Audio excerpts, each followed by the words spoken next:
Hey guys, today I want to talk to you about something that has bothered me for almost my entire life, and I just wanted to get real with you and talk to you about skin problems and let you know what has happened with my personal skin problem story and also what I've done to fix it and what has cleared my acne, what has been helping me reduce my scarring, and just how I get past it because it's up and down just like life. And throughout my years, I've experimented with many products, and I just kind of want to cut the BS about a lot of them because you don't need them. And so I just want to share that story with you. So I started getting acne in my teen years, and it was a lot induced by stress, and I'm sure bad eating and stuff like that. But I had really bad acne on my cheeks. I had it everywhere pretty much, but really the cystic acne was on my cheeks, and it got so bad that I couldn't touch my face without it hurting. I couldn't, be touched on my face without it hurting. There was no amount of makeup that was going to cover the texture. It was just a vicious cycle, and it was horrible. And I spent so much money, and my family spent so much money trying to clear my acne. And I was approached by so many people in life asking me questions like, but have you used Proactiv? And I was so offended by that question. Like, do you think that I haven't tried absolutely everything that I can try, especially something as inexpensive and regularly found as Proactiv? Like, people would stop me in the mall and be like, why don't you just use Proactiv? Like, it's that easy. It's not that easy, but I found an easy solution. I stopped using acne products. I started to treat my skin like skin and not try to peel it off and dry it out and break it down and peel it off. I started taking my makeup off with a makeup wipe. And I stopped using salicylic acid, even benzoyl peroxide. I stopped using all those acid toners, all the drying face washes. I also stopped using mineral oil, talc, and mica. So those were three important ingredients that I looked for when I was buying my makeup. I can't use mineral foundations. I don't know exactly why, but I think that those products are like the main ingredients in mineral makeup, which is confusing for most of everyone, I think. So yeah, I started using like normal face things on my face, like using a makeup wipe, and I wouldn't agitate it. I didn't use a washcloth. I rinsed my face with water. And then once my acne got better, I did get IPL light treatments, and they're the blue light treatments that actually kill the bacteria that's causing acne, and we started to see like actually skin coming through, and she gave me a lot of hope, the esthetician, because she said there is skin underneath there is skin, and so that was exciting for me. I also got microdermabrasions, so I got each week for I think 5 weeks, I got a microderm, an IPL, I get a microderm and a chemical peel, and then an IPL. I can't remember. I cannot remember for the life of me. This was a long time ago. This was in 2005. But I got a series of IPLs, microderms, and chemical peels. And that really did like tame the beast as far as getting rid of the like huge problem that I was facing. But the most dramatic thing that I saw was when I stopped using the acne cleansers and the acne products and the acne toners. I really realized that I have sensitive skin. I have sensitive skin. It's very temperamental. I can't just put any kind of sunscreen. I can't just put any kind of makeup, not any kind of product. So I started using Almay wipes. That's the kind of wipes that I use. And since that worked for me, I didn't use anything else. I didn't care.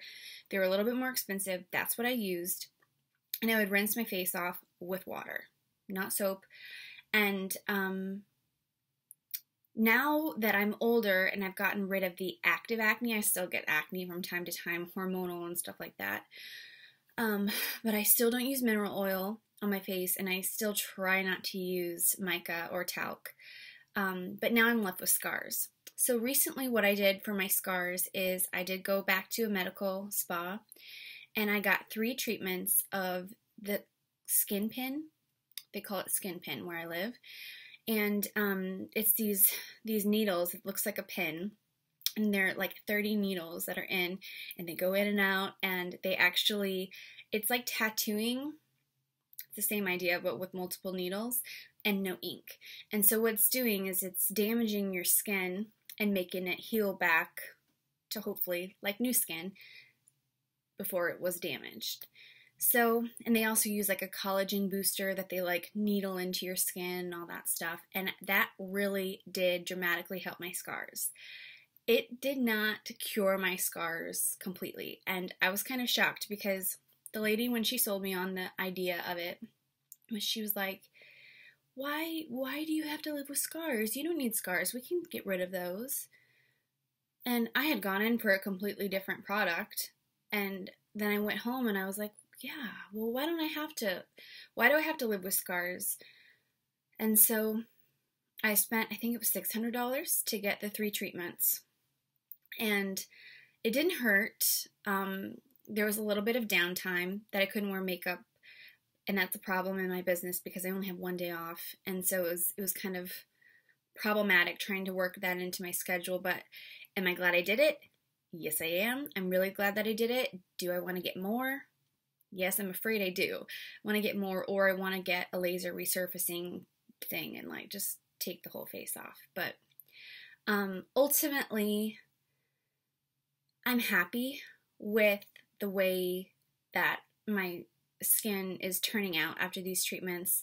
I am realizing that the treatments were not permanent. I think that my skin is kind of like going back to its old ways and old indentions. They also can fill them with a product called Artefill, which is like I think it's a 10-year filler, and they actually fill the pots, and that way you're not resurfacing the skin, you're just literally putting something underneath your skin to plump out that skin. Now that I'm kind of through all that, now I'm starting to use products.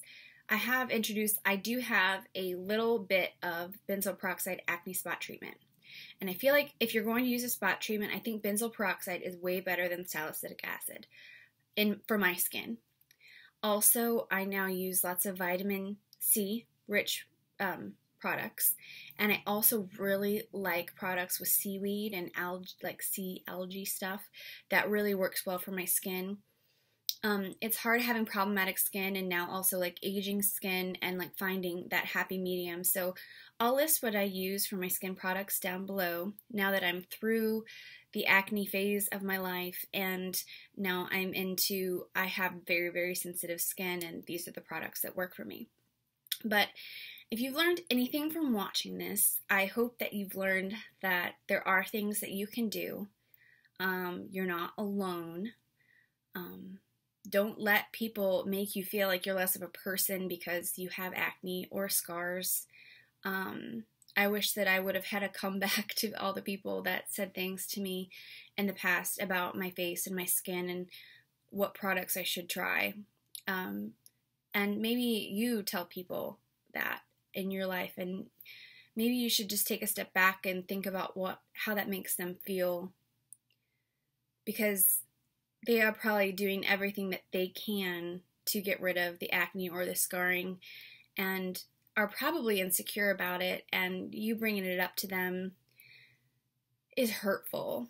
I understand if like Proactiv worked for your niece and now you think everyone should use Proactiv. You know, sometimes it's not that easy. Honestly, the best thing I ever did was stop using acne products. So that's my message for today. Also, if you do have scarring, I recommend getting the skin pin treatment. I did just get a micro needle machine off Groupon. It's not a machine, it's a roller. And I'm going to do a review on that and see if that gives me similar like effects as the skin pins. So I'll be letting you know about that. But above anything I said, feel beautiful, and you will be beautiful. And have a good day.